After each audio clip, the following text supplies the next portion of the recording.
High Mountains to all the Mesilla Valley, reaching all of New Mexico. Broadcasting live from the Las Cruces studios, bringing you the issues that matter and the topics that count. Telling it like it is. It's the Mike Tellez Show. And now here's your host, Mike Tellez. Thank you for joining us today with the Mike Tellez Show. My name is Mike Tellez. We're going to start off with a new report card that came out, and it's the fiscal responsibility for the state of New Mexico. In 2016, Governor Martinez, we scored a B, which was a full grade point up from what we were. We were usually at a C minus, and she brought it up to a B. Well, you know what? That wasn't good enough. In 2018, she brought it up to an A plus. New Mexico was the #1 most fiscally responsible state in the country, according to the Cato Institute, which does these report cards. We were #1. Today it's said to read that we've fallen to 36th, a D in our fiscal responsibility. Now we need to think, did the coronavirus, how much of that affected our grade? We can think of that, but you know what? All the states in the United States were affected by the same virus. 36th place from #1. That is a long drop. And I can't help from wonder what type of spending, it had to have been out of control. There was a large surplus, one of the largest surpluses, when the Governor Martinez left, and we have spent it, and it has dwindled down and brought us all the way down to a D.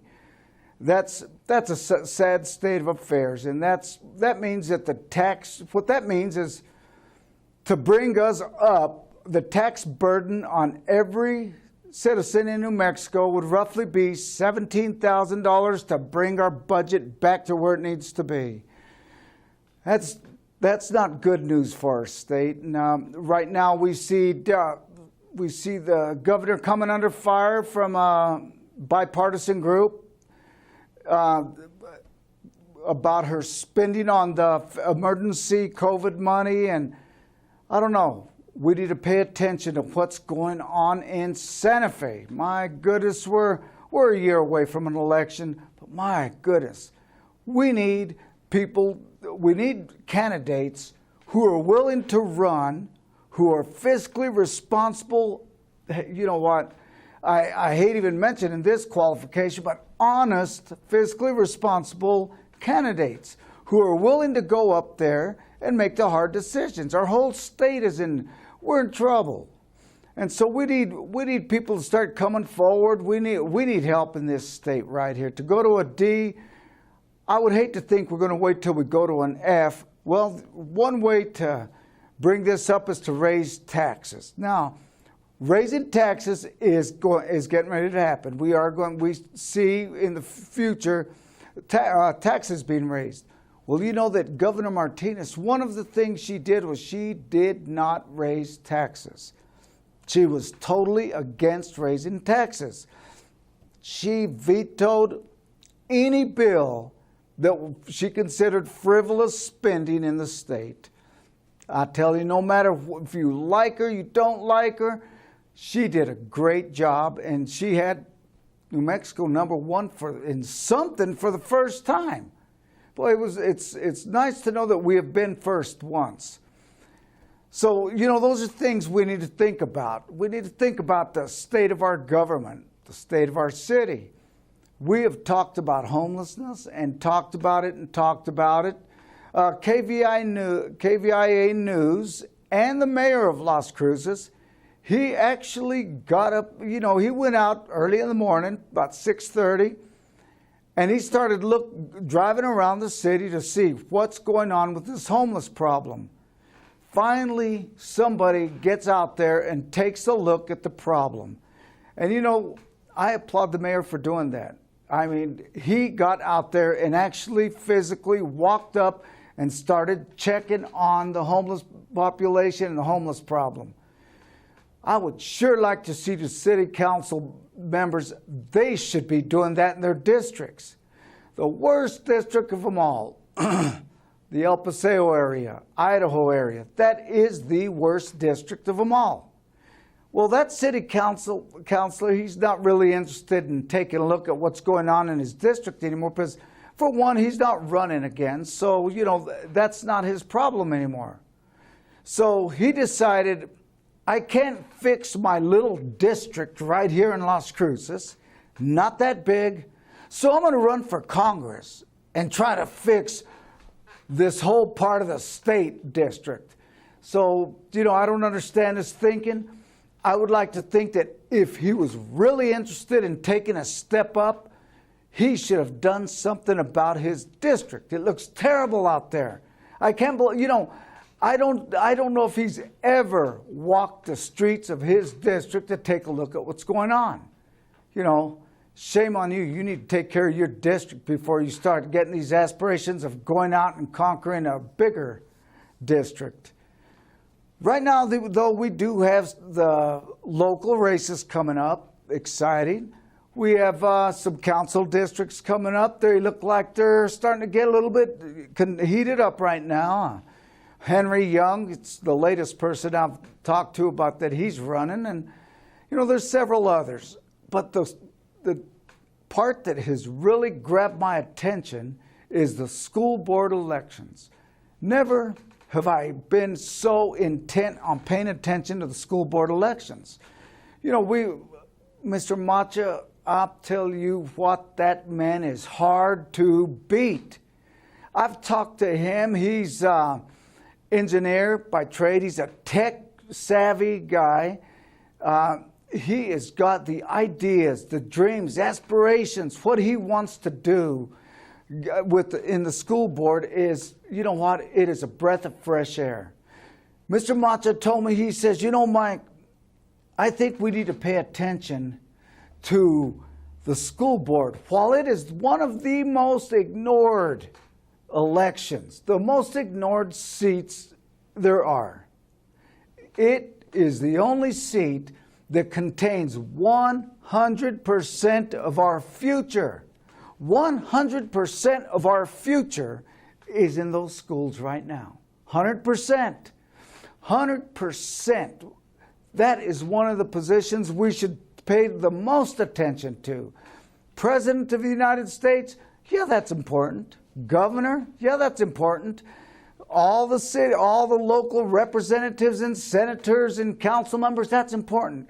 But if they pale in comparison to who is controlling 100% of what happens next, our future. That's our future. We look around and we take a look at how society's going, and right now it is very divided. It's, the virus really, really hurt our country, but you got to ask yourself, are you satisfied with what you see in our education systems coming out? I'm telling you, it's scary. It's scary what they're teaching kids. The indoctrination, it's scary. I am fearful to see what's going to happen with this generation coming out. The generation coming out is called the Alpha generation.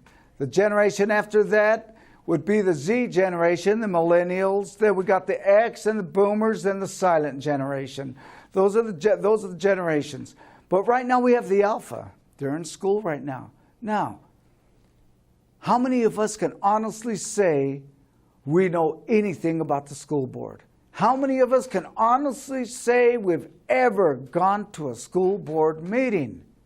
We have paid no attention to what's being taught to our kids. Zero, nothing. We've given them a free run.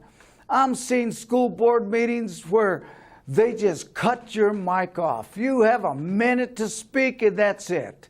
I'm going to tell you, we have allowed a board of people to take control of our children, to take control of what they're learning. Everything that's before them, we have forfeited our right to our kids' education by not paying more attention to these school board elections. I'll tell you, I'm reading right now where in California, they've just passed the governor just signed a bill stating that a child can get an abortion or sex change work without the notification of their parents. Now, when I say child, I'm saying minors. Kids who cannot even be administered an aspirin in school can now make a life-changing decision of getting an abortion without notifying their parents. They can get sex change treatment without notifying their parents. That is the new law in California. That is the direction we're heading as a state if we don't start paying attention to the voting. It's as simple as that. You know, if we saw 75% of the people voting, if we saw 60% of people voting, we would understand that is the will of the people. That's the wish of the people. But such a minute amount of people vote, that is not the will of the people. That is the will of a minority of a small amount of the people. The majority of the people, we're not paying attention. We're not getting out and voting. We're not talking to candidates. We need to talk to every single candidate running for office in our district. We can't here just go by the fluff we see in the mailbox or the fluff we hear on the radio or television. We need to ask serious questions. What do you stand for? Where do you stand on some of these issues? Where do you stand on crime in Las Cruces? Our murder rate has gone way up. We've passed last year already. Our drugs have completely come in and wiped out a large amount of our young people. They're called blues. I did a series on blues. An unbelievably, this drug right here will grab you and take you in. It's so addicting, it's not even funny. It's a blue pill with an M on it. And you know, the real blues, you know, that are prescribed, those are Xanax. Those are depressants, antidepressants. And those are boxed in with an M. The blues out of Mexico just have the M without the box around it. If you see one of those pills, look in your kids' rooms, go look in their drawers, you need to check them out. Look through their cars, look through their rooms. You know what? And you need to do it now. You need to do it while they're young. If you see any sign that would make you want to think that your child is headed that direction, it's time to have a talk with them. And I don't mean threatening and yelling and screaming. You need to have a talk with your children, and you need to have a talk sitting down to where they can speak. We need to listen to what they're saying, and we need to speak to them through love. We can't speak to them in a threatening, hostile way. I was so guilty of that. As my kids were growing up, I was very guilty. I'm going to tell you, it doesn't work. It doesn't work. You need to reach your kids while they're young. You need to let them know that you are willing to listen to anything they have to say. You need to say, you know what, if you ever have a problem, you can call me. My cousin, who was a retired general in the Air Force, he told me that one day he came in, he told me, yeah, I was up at 1:30 this morning. I went and picked up my daughter and gave her a ride home. She was out and she drank a little bit, and she called me because we have a rule in our home. We don't care if you drink 1, 2, whatever it is. Don't drive. Call us. No questions asked. No getting upset. We will go and pick you up, and we won't say anything, but we'll go pick you up. And you know what? I said, man, that is one of the most awesome rules I've heard in a house. That's a rule we need to have. We need to have somebody you can call. Our kids can call and pick them up. No questions asked, no lectures, no frowns, no getting on them. You need to gladly say, I'll be right there. Thank you for calling me to pick you up and not driving. And go pick them up. I'm going to tell you something. You could save yourself a world of heartbreak. And you know what? A lot of times, They may just need a ride home, not because they're drunk, but they need a ride home. Be that phone number that they call. Be that person they can call and answer your phone. While your kids are out, you put your phone next to you where when it rings, you can pick it up. Yes, I'll be glad to go pick you up. I'll be right there. And go pick them up. You know, I'm stressing that right now because this morning I presided over a funeral. Young man, 18 years old. He needed a ride home. He needed a ride home one night, and he started calling and calling and calling to try to find somebody to give him a ride home. This was that incident that happened 3 or 4 weeks ago, and it happened on Donana Road, up a little bit closer to Donana. He needed a ride home, so he started calling people. Well, he ended up finally getting a hold of a friend who agreed to come pick him up and give them a ride home. There was a couple of them. So he went over there and picked them up in his pickup. Well, this guy was drunk. And, you know, we need to teach our kids not to ever get into the car of someone who is intoxicated. Thank them and say no thank you. And don't let them drive. Take their keys away, and then all three of you call for another ride home. Well, they got in.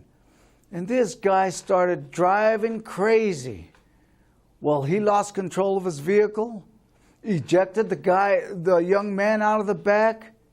He dead on the scene. I presided over his funeral. I'll tell you, it's so heartbreaking to see a young person in a casket with the most grief-stricken family. The family was so grief-stricken. Oh, they were grief-stricken. They were crying and crying. And I'll tell you what, we all know what that cry sounds like, and it is really the one that just pierces you. I heard him crying, and there his young body laid to rest in there. And I said, my goodness, how sad. I wish that young man would have had somebody that he could have called that was a little more responsible. I wish he would have called someone more responsible. That's why I urge you, if your kids don't know they can call you in an emergency and you will gladly respond without getting mad at them, without lecturing them, without grounding them, without getting on them the next day, you know what? I'm going to tell you something. When they call you for a ride, they already know they did something that wasn't right, whether it's stay out too late or maybe drink, whatever it is. They know they did something wrong. It's your responsibility to make sure they know they can call you to go pick them up. What a senseless tragedy. It's senseless.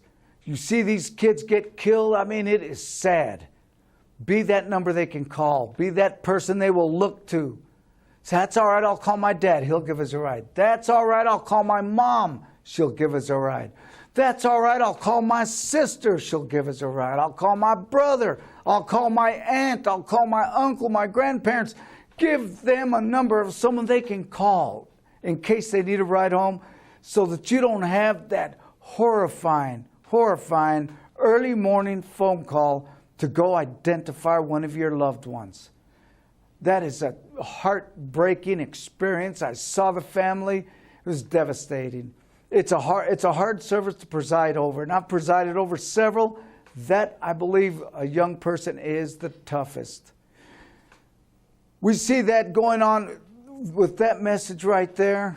We will go into what I think right now. When we come back, we'll talk a little bit more about what's going on in our city and what you can make your kids aware of on the Mike Tellez Show. My name is Mike Tellez.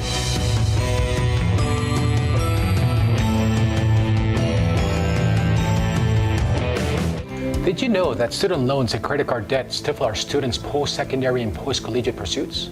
Hello, I'm Eloy Francisco Macha, candidate for School Board District 3. Our students will greatly benefit when they are empowered with financial literacy. This will give them the ability and confidence to manage and navigate financial choices they will face, including that of student loans, credit cards, and debt management. With your help, I will implement a financial literacy program that will prepare our students to overcome any financial challenges they may face. I'm Eloy Francisco Macha, School Board District 3. Paid for by Macho for House PS.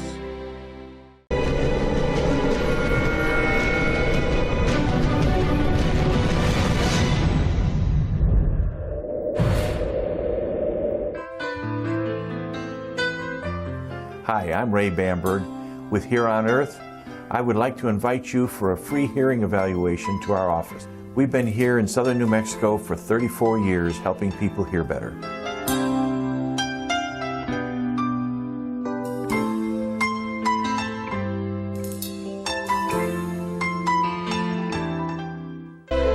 They've stormed beaches and freed countries. They've raised our flag and our hope. They've been called leathernecks. They've been called devil dogs. But above all, they're called Marines.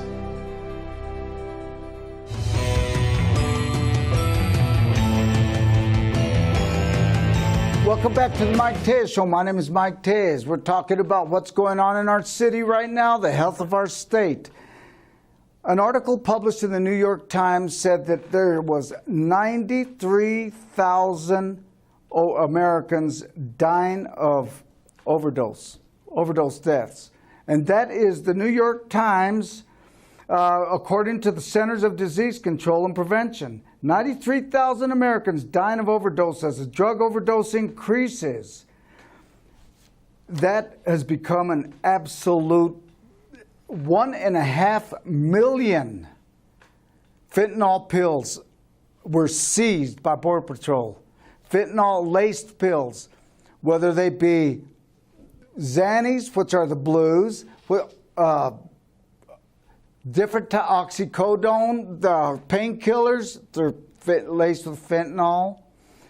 It's amazing. You need to talk to your family, talk to your kids, talk to them about these drugs. You know, sometimes they'll say, oh, I already know that.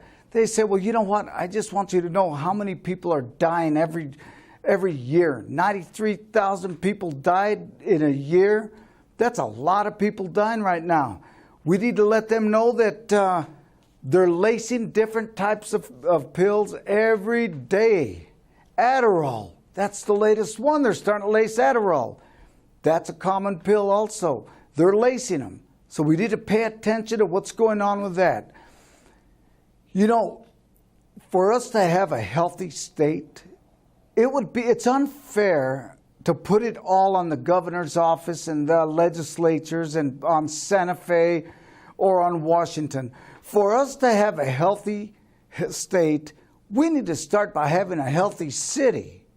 And by having a healthy city, we cannot put it all on our representatives, our council and mayor, to have a healthy city.